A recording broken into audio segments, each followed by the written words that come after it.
की online classes में हम डिस्कशन करेंगे मैटर का जो केमिकल क्लासिफिकेशन है। तो मैटर को जब केमिकली क्लासिफाई किया जाता है तो 3 टाइप्स के हैं, element, compound and mixture.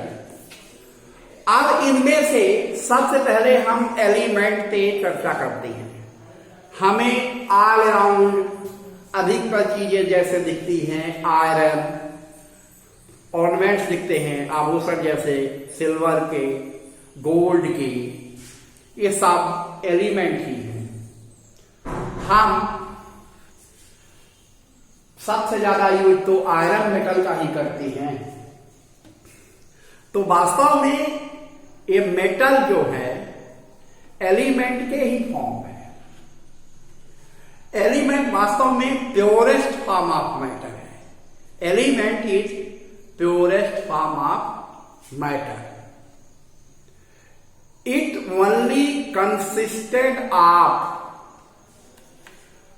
Only one type of atom. इसका मतलब यह हुआ कि कोई भी एलिमेंट एक ही तरह के एटम से बना होता है, उसमें दूसरे एटम्स नहीं हो सकते, इसीलिए इसको प्योरेस्ट फॉर्म कहा गया है। Atom of any element is denoted by symbol as sodium is an element which is denoted by Na, iron element या सिल्वर एलिमेंट है, इसको Ag से डिनोट करते हैं। एक पार्टिकुलर सिंबल यूज करते हैं एलिमेंट्स के नोटेशन के लिए। और एलिमेंट में कोई अदर एटम्स दूसरे एलिमेंट के एटम्स नहीं होंगे।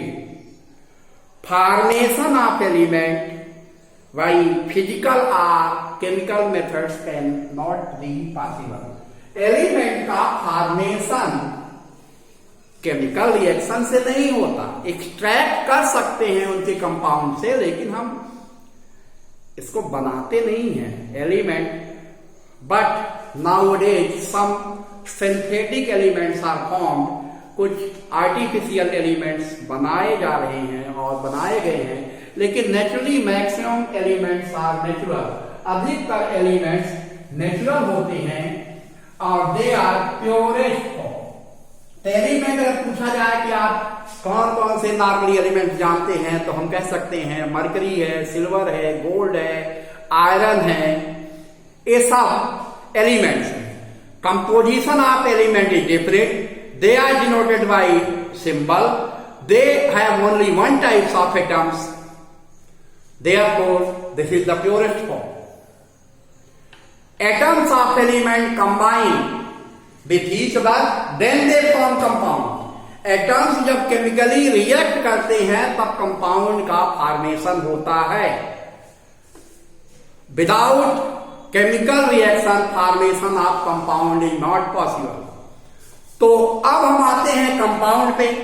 जब एलिमेंट्स के एटम्स आपस में कंबाइन होते हैं, जैसे हम लेते हैं 2Na plus Cl2 gives out 2NaCl। यहां पर NaCl या सोडियम क्लोराइड एक कंपाउंड है जिसका फॉर्मेशन 2 एलिमेंट से हो रहा है, सोडियम के एटम से और क्लोरीन के एटम से। तो इससे यह क्लियर हो रहा है कि कंपाउंड का जो फॉर्मेशन है वो एलिमेंट के एटम से होगा। इन और कंपाउंड्स के मॉलिक्यूल होंगे, एटम्स नहीं। कंपाउंड के मॉलिक्यूल्स में जो भी एटम्स होंगे वो कंपाउंड के एटम्स नहीं है।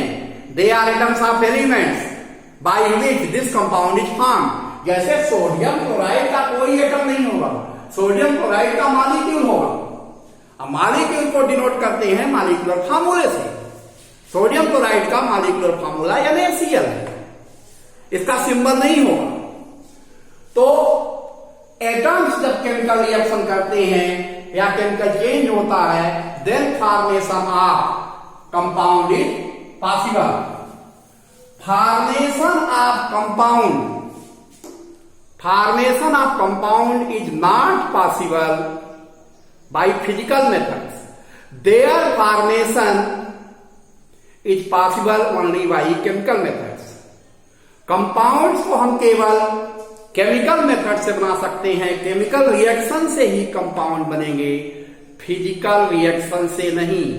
जैसे हम ये कहें कि वाटर आइस के फॉर्म में है, इसको हम मेल्ट करते हैं तो ये लिक्विड फॉर्म में कन्वर्ट हो जाता है, तो ये फिजिकल चेंजिंग हुई, केमिकल चेंजिंग नहीं हुई। वास्तव में वो रहेगा H2O ही। H2O भी एक कंपाउंड है जो हाइड्रोजन और ऑक्सीजन से मिलकर बना है। तो H2O में जो एटम्स हैं वो हाइड्रोजन और ऑक्सीजन के हैं, ना कि वाटर के एटम्स हैं। वाटर का मॉलिक्यूल होगा विच इज H2O, ये H2O है। जैसे ग्लूकोज C6H12O6 है, ये भी एक कंपाउंड है जिसमें कार्बन के, हाइड्रोजन के, ऑक्सीजन के एटम्स हैं। और ये भी ध्यान रहे कि composition of compound is definite. Compound का फॉर्मेशन केमिकल रिएक्शन से तो होता है, लेकिन ये नहीं कि किसी भी अमाउंट में एलिमेंट कंबाइन हो जाएंगे। उनका रेशियो डिफिनिट होता है। जैसे ग्लूकोज का ये मॉलिक्यूलर फार्मूला ये इंडिकेट कर रहा है कि ग्लूकोज के एक मॉलिक्यूल में कार्बन के केवल 6 एटम्स होंगे, हाइड्रोजन के 12 एटम्स होंगे और ऑक्सीजन के 6 एटम्स होंगे। ये फार्मूला बदल के यहां 6 या 12 या 13 वगैरह नहीं हो सकता। वाटर का फार्मूला H2O ही होगा, ये H3O नहीं हो जाएगा, क्योंकि डिफिनिट प्रोपोर्शन में जब एलिमेंट्स कंबाइन होते हैं तब कंपाउंड का फॉर्मेशन होता है। अब अगर हम कंपाउंड्स के कंपोनेंट्स को ये चाहें कि इनको हम सेपरेट कर दें, there separation is only possible by chemical methods. इनका सेपरेशन केमिकल मेथड से ही संभव है। इसको फिजिकल मेथड से सेपरेट नहीं किया जा सकता। अब बात ये उठती है, क्या कंपाउंड प्योर मैटर है? Yes, compound is also pure matter because in it combining elements are present in definite ratio and it has definite molecular formula and its separation is only possible by chemical methods.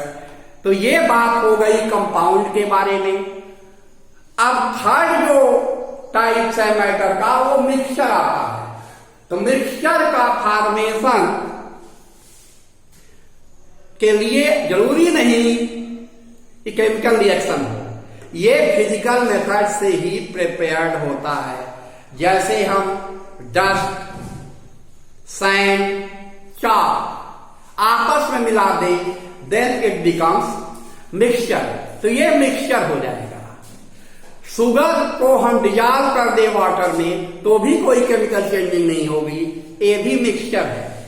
अब mixture भी दो तरह की होती है, homogeneous और heterogeneous. Homogeneous mixture का मतलब होता है कि ऐसा मिक्सचर जिसमें जो कंबाइनिंग कंपोनेंट्स हैं वो इंडिविजुअल विजिबल ना हो, यूनिफॉर्म मैनर में मिक्स्ड हो आपस में। जैसे हमने अभी बात की कि शुगर को वाटर में डिजॉल्व करते हैं तो भी एक मिक्सचर है, but it is homogeneous mixture, क्योंकि शुगर सोल्यूशन में हमें शुगर के पार्टिकल्स नहीं दिखेंगे, वाटर की तरह ही दिखेगा। Therefore, it is homogeneous mixture. But in case of heterogeneous mixture, combining particles mixed in random manner, random manner से मिले होते हैं। कॉमन एग्जाम्पल हम सलाद का ले सकते हैं।